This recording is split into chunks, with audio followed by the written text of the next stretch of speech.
Hello, I am Coco Fusco, and Marco Baravale asked me to speak very briefly about protests that have been taking place in recent months involving arts professionals that have coincided with the Black Lives Matter movement.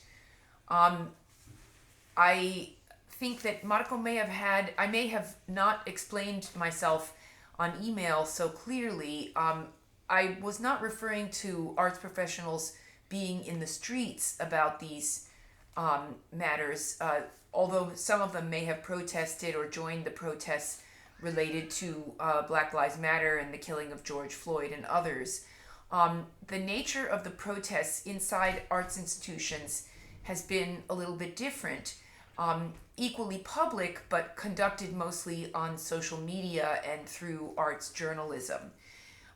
Basically, what I'm referring to here is a series of protests that have been mounting in the last couple of years, protagonized by people working inside of art institutions, museums, primarily, who are speaking out and taking a risk in doing so because, as employees of museums, they're usually not permitted to speak about the internal affairs of museums, but they have been speaking out against ethical matters and also against economic issues. Basically, the question of gross economic inequity in pay to staff at museums. So, the ethical issue has to do primarily with tracing where financing at museums comes from, and the question of dirty money. What is dirty money? Whose money is okay to accept as a donation or as a financing of an exhibition or for acquisitions, and whose isn't? And this came to the foreground with the protests against the former member of the Whitney Museum Board, Warren Kanders, who was subject to several months of protests from groups outside the museum, but the process was initiated by staff inside the Whitney that wrote a collective letter to the director of the Whitney Museum asking why Warren Kanders was on the board and why he was allowed to continue on the board, given that it had become known that the money that he had made came from his company Safariland, which was producing tear gas that was being used against parents and children at the US-Mexico border who were being separated. Was also shown that Safariland's products were being used in the Gaza Strip, and that contracts were underway with the NYPD, which is the New York Police Department. So the protests that got a lot of press were actually catalyzed by an internal letter sent by staff to the Whitney leadership. Then the other kinds of protests, internal protests that have been made public basically by staff members speaking to the press and posting on social media, have to do with what is normally secret proceedings inside of museums during acquisition meetings, off-color comments made at those meetings, the evidence of prejudice, of racial prejudice that is articulated in those meetings that involve trustees, board members, and sometimes staff members are present.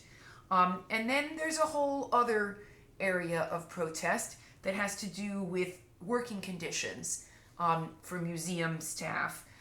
There is in the same way that the United States has become more economically polarized in the last 40 years, so one can also speak of the polarization of salaries inside of museums.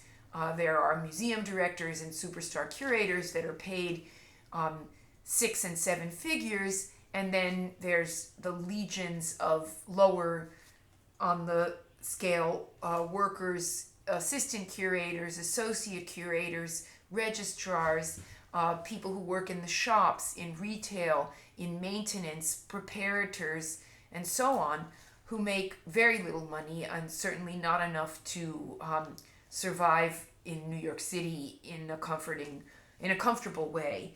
And it's not as if they don't do a lot of work. One example was touted recently in a news story that I read about a young person working at the Brooklyn Museum as a researcher who was being paid $15,000 a year for full-time work, so 40 hours a week at $15,000 a year, and contributing significantly to exhibitions through this person's research. And that is an absurdly low sum. It's absolutely impossible to live in New York as an adult on that amount of money.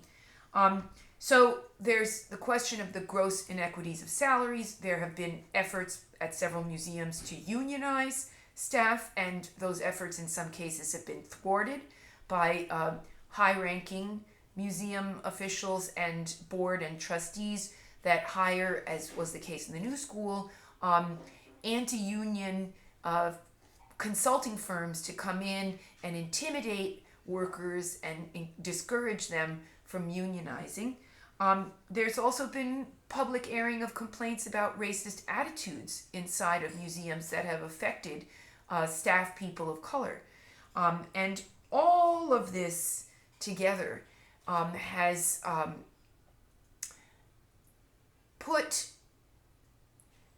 a milieu that is unaccustomed to being questioned for its ethics and its practices in the spotlight in a way that I don't think has happened on this scale before. There are conceptual artists like Hans Haacke, who has created many art projects that explore the question of provenance and the relationship between slumlords and museum boards and so on. But these are individual artists coming from the outside. It's very rare to have people inside talking about these questions. So that's basically what I was referring to when I mentioned this about protests in the art world to Marco. Thank you very much.